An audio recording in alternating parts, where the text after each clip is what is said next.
and welcome to a new episode of DiagnoseDan. My name is Danny and today we're working on a 2014 Volkswagen Golf with an EA288 TDI engine. This engine can also be found in Audis. The problem with this engine is an extended crank time of about 3 seconds. This problem only occurs at the first startup. The second time you start it up, it starts just fine, until a couple of hours later when the problem occurs again. So let's diagnose this together. The first thing we are going to do is to check for codes. So let's see.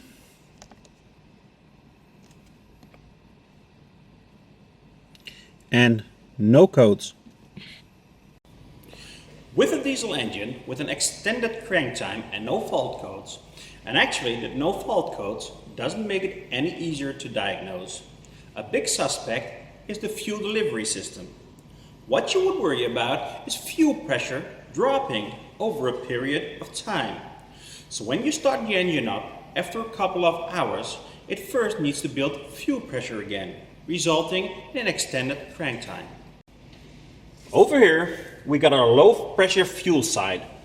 And over here, we've got our high pressure fuel rail. In between is our high pressure pump. The low side provides the high pressure pump with fuel, and the high pressure pump provides the fuel rail with the high pressure needed for our injectors. On this rail, there's actually a fuel pressure sensor. What I want to do is back probe that sensor and see what the signal looks like. We'll actually monitor both the high pressure side and the low pressure side, because a drop in the low pressure will result in a low pressure in the high pressure side. So this is our rail pressure sensor, and this is our fuel rail. These are our high pressure lines going to the injectors, and this is the high pressure line coming from the high pressure fuel pump. Our sensor has got 3 wires, a ground, a 5-volt reference, and a signal wire. And we want to back probe that signal wire, and what we want to see is a low signal close to 0 when there's no fuel pressure, and a high signal close to 5 volts when there's high fuel pressure. Because our problem occurs about once a day, I couldn't do this measurement live for you guys, so I pre-recorded this yesterday when the symptoms were present. So here I start cranking the engine over, and fuel pressure builds immediately, and fuel pressure is holding, and this is the actual point where the engine starts to run. So here we see our fuel pressure is building immediately. That means no problem in our high or in our low side. So let's see how long it took for the engine to start running.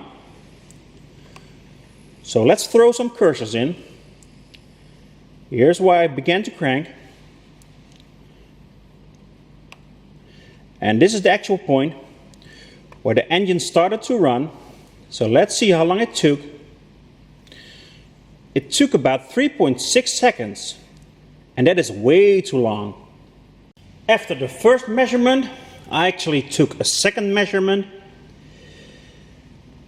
I turned the engine off right after the first measurement, and I did my second measurement. So I cranked the engine over, and fuel pressure starts to build again, and this is the actual point where the engine starts to run. So let's see how long it took the second time. Here I start cranking, and this is the actual point where the engine starts to run. So let's see how long it took. 1.1 second. So that's actually something we want to see. So very typical for this complaint. First start, long cranking. Second start, starts right up.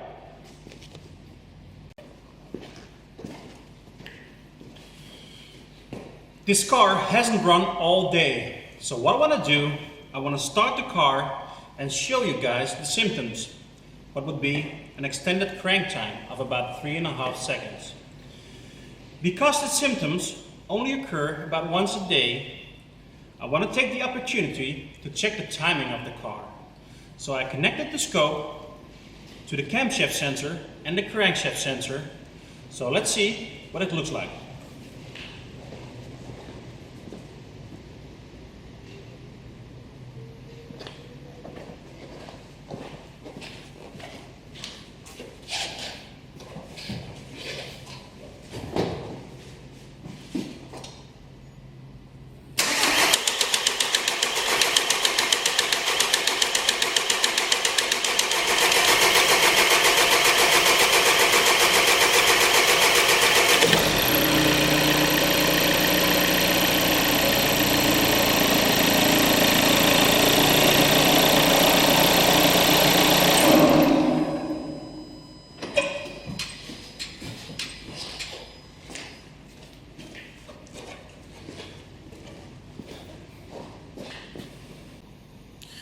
Well, I'm a bit surprised, guys.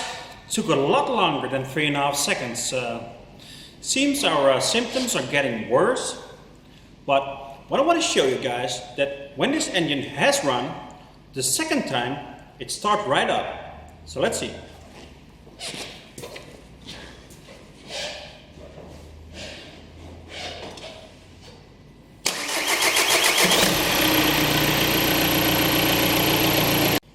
So long crank time confirmed.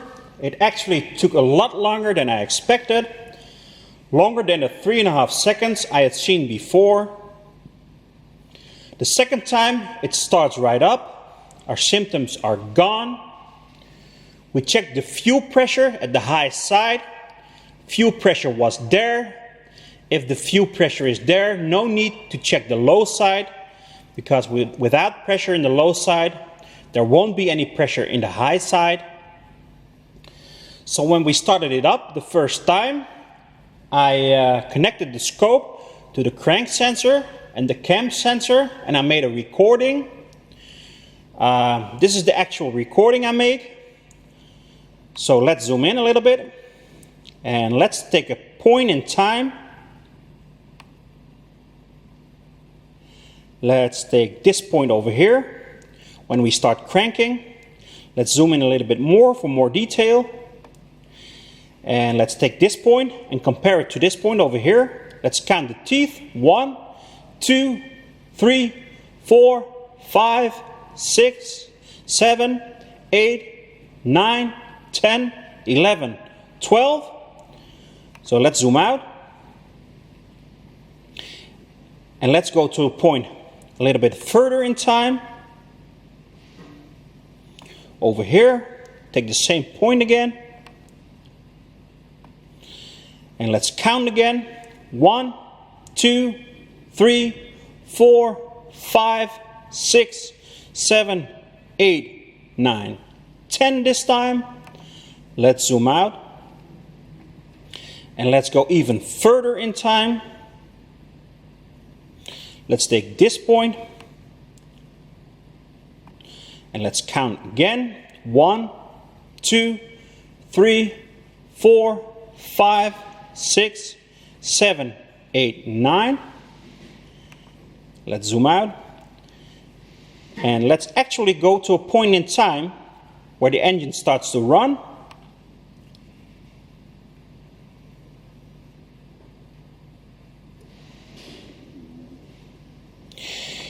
Here you see the signal speeding up. So the engine is running over here. So let's check the timing over here. And let's count again. 1, 2, 3, 4, 5. Now that we know what the timing looks like when the symptoms occur, I want to compare it to the timing of the engine when it starts right up. This will be our known good. So this is my setup. This is the cam sensor. I got it back probed in the middle wire. And the crank sensor is actually a similar sensor that's underneath the car. So let's check the timing again when the engine starts right up, and let's compare that to the waveform we earlier recorded with the long crank time. So let's see.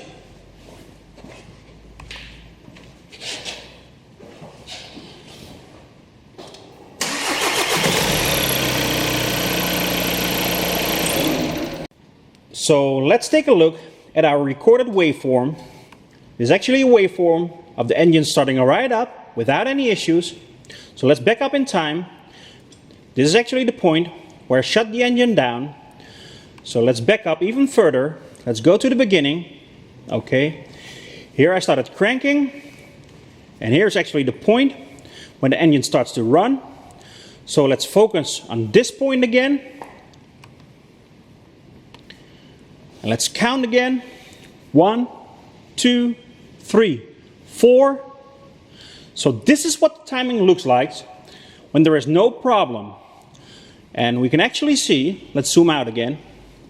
And let's throw a cursor in.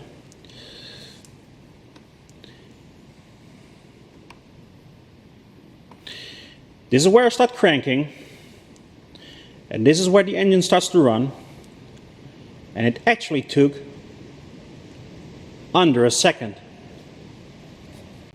So what we saw is when this engine was running and it starts up just fine, there are only 4 teeth in between our 2 signals.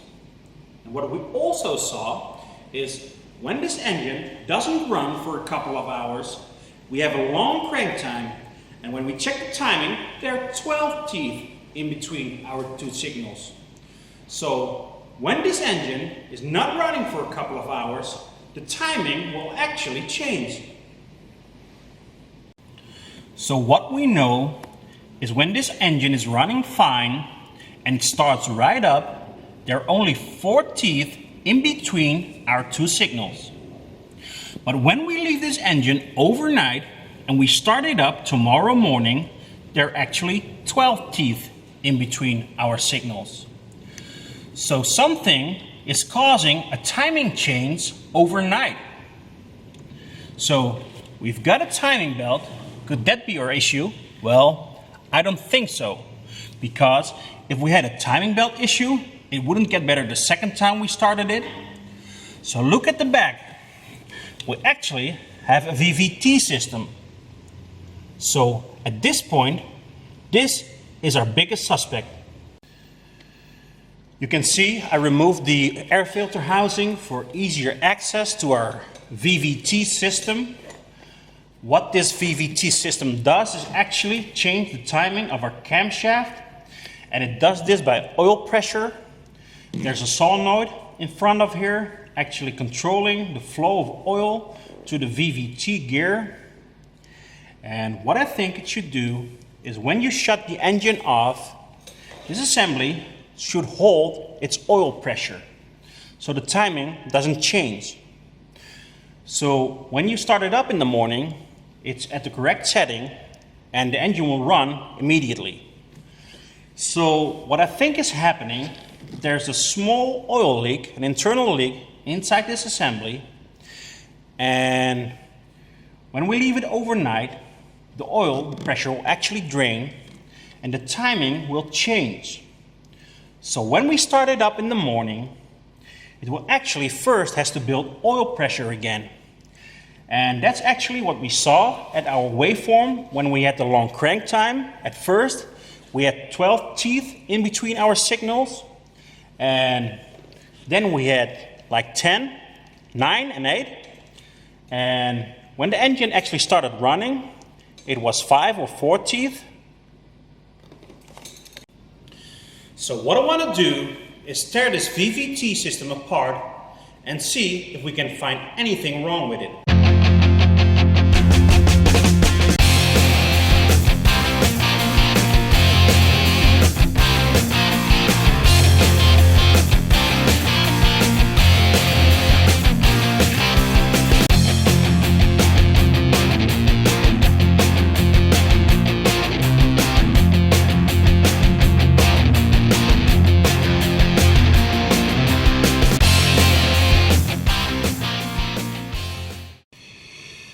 This is what the Vvt looks like with the cover off.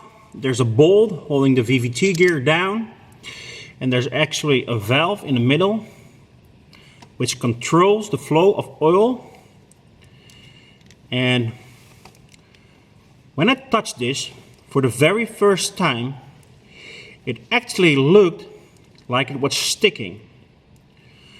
So what I'm gonna do is change this bolt out and see if our symptoms are gone. If you want to take this bolt out of this VVT, you gotta make sure that your camshaft is timed and secured. And there's actually a nice feature on this engine. There's a little lid in the valve cover. It actually looks like this. You can get it out and you can stick your timing tool through the hole. So you don't have to get the injectors out and the valve cover off, so saves you a lot of work. I actually had to stop the video over there. Actually, it's the next day now. When I was diagnosing this car, I had my colleague order the new parts, and when I was changing them out, I actually thought he ordered the wrong parts, but he didn't. I confirmed I've got the right parts, but they totally changed the design on these new parts. So let's see what changed. So these are the new and the old parts, and as you can see, the assembly totally changed. This whole part over here is no longer there on the new part. And this is our bolt. And let's take a closer look. There's a valve in this bolt that actually opens up these ports over here. And as we compare the old and the new one, they totally changed out the diameter of those ports. So inside this assembly is actually a solenoid. Can you see that, guys? Controlled over here, that pushes down on this valve. So this is actually an update. So they are the right parts. So I definitely think we're on the right track.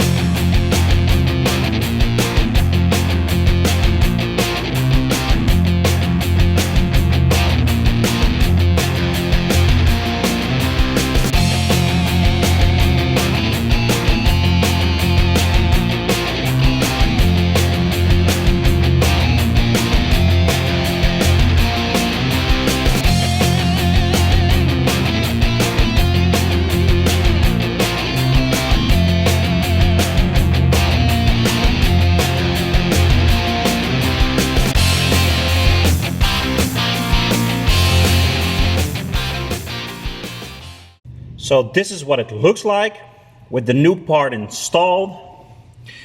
The old part is actually over here. You see how they totally redesigned this. This whole part over here is no longer there on the new part, so definitely something going on. I had some contact with Volkswagen on this problem, and they sent me an email. It's about the EA288 TDI engine, which can be found in Volkswagens and Audis and maybe even some other brands. It's in Dutch. I will translate for you guys. Here it says customer complaint, long crank time, about 3 seconds in a cold state. So we saw this could even be a little longer. It can actually set some codes. A P0341, a P0016, a P0011, and there's actually an explanation over here. What they say is that small particles can enter these holes over here, and this valve can actually become stuck. So I even got a picture of the old part and the replacement part. And what I'm gonna do, just to be sure, I'm gonna change the oil filter and the oil, and I'm gonna flush the oil system. So the car has been running for 5 minutes now with the oil flush in it. So what I'm gonna do is change out the oil and change the filter.